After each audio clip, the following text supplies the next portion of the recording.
Bonjour tout le monde, salam alaikum, j'espère que vous allez bien, j'espère que vous avez bien commencé cette journée du 18 décembre 2022.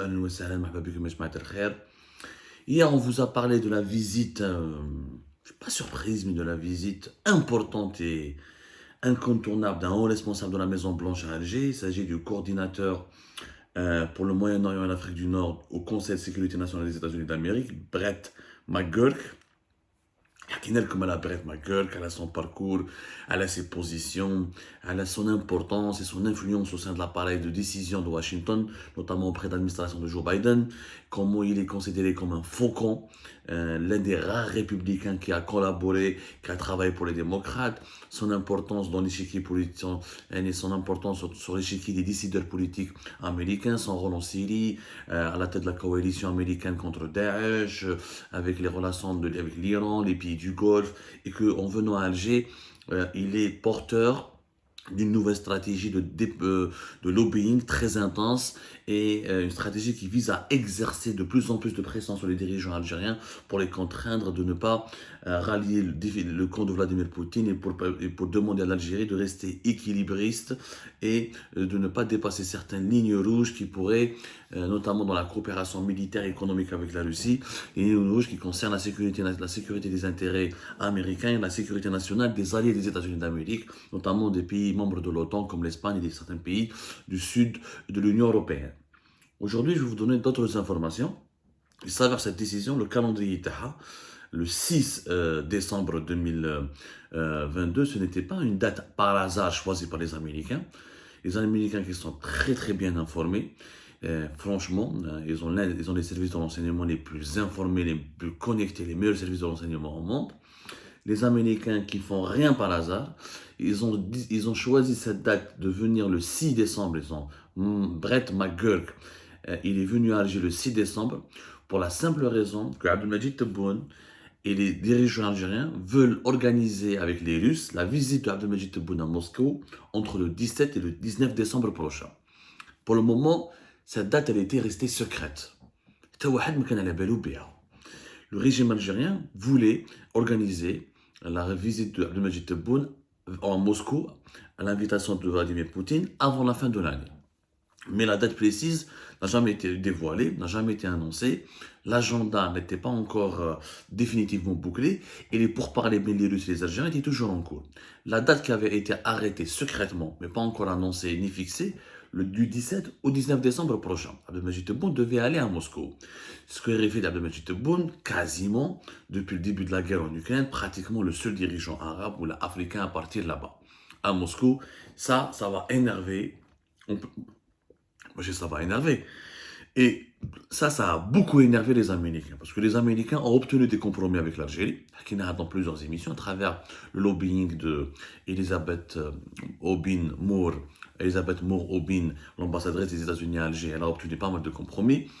Comment les Algériens ont été obligés d'annuler les exercices militaires avec les Russes dans la wilaya de Béchar, dans une localité de la wilaya de Béchar, des exercices militaires qui étaient prévus vers la troisième semaine du mois de novembre.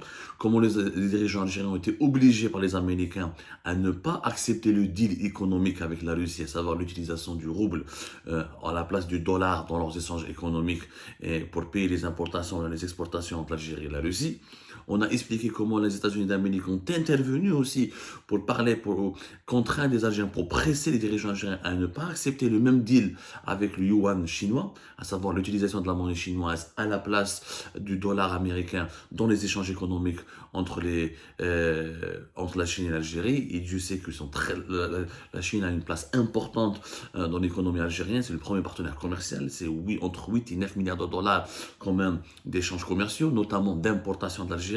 L'Algérie importe pour pratiquement 8 milliards de dollars chaque année depuis la Chine.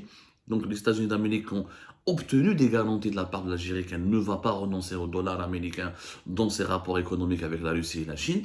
Reste maintenant cette visite de travail. Est-ce qu'on ne sait pas si c'est une visite d'État qui est plusieurs fois sur Algérie part il y a plusieurs niveaux des visites des chefs d'État à l'étranger, visite de travail, visite officielle, ou la visite d'État, visite d'amitié. Visite d'État, c'est le rang le plus élevé. Si les dirigeants, c'est l'Algérie, c'est Abdelmajid Tebboune va organiser ou là, va effectuer une visite d'État, ça veut dire que l'Algérie affirme directement son alliance avec la Russie de Vladimir Poutine et son ralliement aux positions de Vladimir Poutine et son appui à la politique de Vladimir Poutine. Maintenant, déjà, Brett McGurk, justement pour demander des explications. Il est venu s'expliquer avec Tebboune et avec les dirigeants algériens concernant cette visite. واش راح ديروا في موسكو وعلاش راكم رايحين في موسكو وفهمونا qu'est-ce que vous voulez faire ou qu'est-ce que vous envisagez de faire à travers vos relations, vos nouvelles relations avec Moscou, notamment durant cette visite, qu'est-ce que vous avez envie de faire. Les Américains sont très clairs. Ou qui Brett McGurk, c'est la troisième fois à ma connaissance, d'après ce que j'ai pu confirmer au cours de nos investigations, c'est la troisième fois qu'un haut responsable américain demande à rencontrer les militaires aussi. Il ne s'est pas contenté, le coordinateur pour le Moyen-Orient et l'Afrique du Nord au Conseil de sécurité nationale des États-Unis ne s'est pas contenté de rencontrer uniquement Abdelmajid Tebboune. Il a rencontré Saïd Chengriha, il a rencontré Général-Major Mohamed Jabbar, l'homme fort des services actuellement, patron de l'enseignement extérieur, la DDSE, la Direction de la documentation de la sécurité extérieure, où il a rencontré Ramdan Amamara, chef de la diplomatie algérienne, il a rencontré Tebboune. C'est la troisième fois. Et ça a commencé depuis 2020, lorsque le Pentagone, un responsable du Pentagone est venu à Alger. C'était Espagne, mais comment il s'appelle le responsable du Pentagone qui est venu à Alger en 2020? C'était en décembre 2020. Parce que lui aussi, à l'époque, avait exigé de rencontrer aussi des militaires algériens. C'était... Laissez-moi vous trouver son nom. C'était c'était début décembre. Rappelez-vous, début décembre 2020... Esper, voilà, Marc Esper, qui était l'équivalent du ministre de la Défense dans l'architecture politique des États-Unis d'Amérique. Et qui est Marc Esper, qui est venu à Alger, rappelez-vous, début décembre 2020. Et à l'époque, il y avait un petit bras de fer les Algériens et les... c'était laissez-moi vérifier, octobre ou décembre 2020. Voilà, c'était le secrétaire d'État à la Défense des États-Unis d'Amérique. Il était venu à Alger en début du mois d'octobre, voilà. Début du mois d'octobre à Alger, octobre 2020, en pleine pandémie de la Covid-19. Et à l'époque, c'est lui qui l'avait exigé de rencontrer les militaires algériens. Et il a rencontré Saïd Chengriha et plusieurs responsables du ministère de la Défense nationale, plusieurs généraux de l'armée algérienne. Ça a été un cas d'ailleurs inédit, parce que c'est très rare, l'Algérie a toujours, avait pour dogme diplomatique que les militaires ne rencontrent jamais les dignitaires étrangers. C'était toujours le président de la République, un civil, et le ministre des Affaires étrangères qui rencontraient officiellement les dirigeants étrangers qui venaient en visite à Alger. Sauf quand il s'agit de militaires étrangers qui venaient au pays, alors les militaires pouvaient rencontrer les militaires. Encore, c'était très contrôlé, très réglementé. Les Américains ont totalement changé les habitudes. Ils sont venus depuis 2020, depuis l'arrivée d'Abdelmajid Tebboune au pouvoir. Ils ont bien compris qu'Abdelmajid Tebboune n'avait pas les pleins pouvoirs, n'était pas le seul commandant sur place. Ils exigeaient à chaque fois qu'un responsable américain, et ça depuis Marc Esper, encore une fois, l'ex-secrétaire d'État des États-Unis d'Amérique à la Défense, à chaque fois qu'un responsable américain de premier rang est dépêché par Washington, par la Maison-Blanche à Alger, les militaires, il faut les rencontrer. Ils doivent parler avec l'armée, ils doivent parler avec les généraux et les décideurs de l'armée. Cela signifie clairement que les États-Unis d'Amérique veulent parler à tous les clans du pouvoir algérien, qu'ils veulent s'expliquer avec tous les clans du pouvoir algérien, et qu'ils veulent que leur message passe auprès de tous les décideurs du pouvoir algérien. Ou le Marahadi, la même chose. Comment il s'appelle, Brett McGurk a rencontré tous les responsables du pouvoir algérien et l'objet de la discussion était la visite principale de la discussion était la visite d'Abdelmajid Tebboune à Moscou. Les Américains ont demandé des garanties. Pour les Américains, c'est pas un problème si l'Algérie veut continuer à traiter avec la Russie. Ça les intéresse pas, ça les inquiète pas. Que l'Algérie veut acheter encore des armes russes, ça n'inquiète pas, ça ne lui fait pas peur. Les armes russes, on a bien vu, ne font pas du tout peur à l'Amérique, ni à l'Occident, puisque militairement parlant, la Russie est en train n'a pas du tout gagné sa guerre en Ukraine, et ça, on ne reviendra pas là-dessus.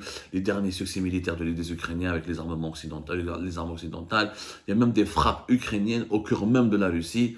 Donc, sur le plan militaire, la Russie n'est pas un foudre de guerre aux yeux de l'Amérique. Et aux yeux des pays occidentaux, ça a été dit, ça a été démontré, les États-Unis d'Amérique craignent beaucoup plus la Chine, la concurrence militaire de la Chine, que la concurrence militaire de la Russie. Vous devez bien la comprendre. Par contre, ce sont les proportions des contrats d'armement et le déploiement des forces militaires ou la paramilitaire russe en Algérie, qui pour les États-Unis d'Amérique est une ligne rouge. Les États-Unis d'Amérique n'accepteraient pas que les militaires russes soient sur le territoire algérien, ou là que l'Algérie utilise certains armements russes sophistiqués qui peuvent représenter une menace pour les pays voisins de l'Algérie, ou là pour les pays du sud de l'Union européenne, qui m'a l'Espagne, ou là qui m'a l'Italie. Notamment l'Espagne, parce que nous avons un différend diplomatique important avec l'Espagne depuis que l'Espagne s'est alignée en mars 2022 sur les positions marocaines dans le dossier du Sahara occidental. C'est ça ce qui est la limite, la ligne rouge. Donc, ce haut responsable, Brett McGurk, a demandé des garanties. Et des garanties lui ont été fournies.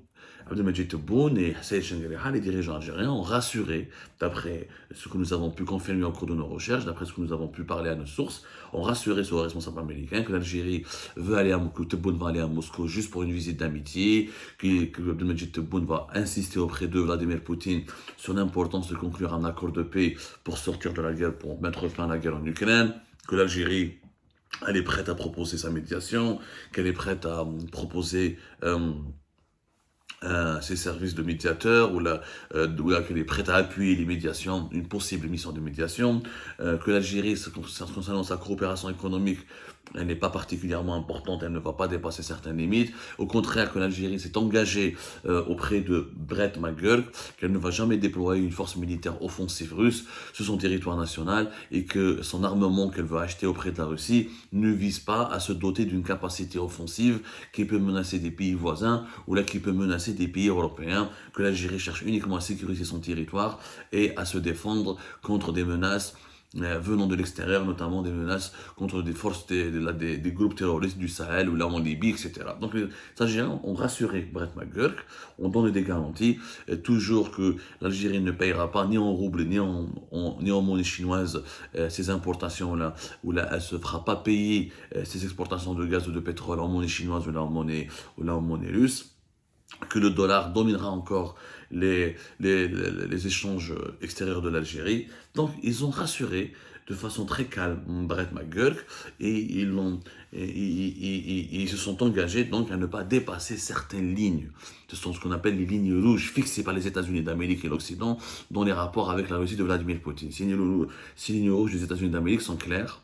Pas de déploiement des forces militaires sur le territoire algérien, pas d'acquisition, d'achat d'armes, ce qu'on appelle des armes de destruction massive, là, qui peuvent donner à l'Algérie une force offensive qui peut nuire à ses voisins dans les pays européens, et pas d'échange économique en monnaie chinoise ou là en monnaie russe. C'est les trois lignes garanties que les États-Unis d'Amérique ont demandé aux dirigeants algériens, que les dirigeants algériens se sont engagés à respecter.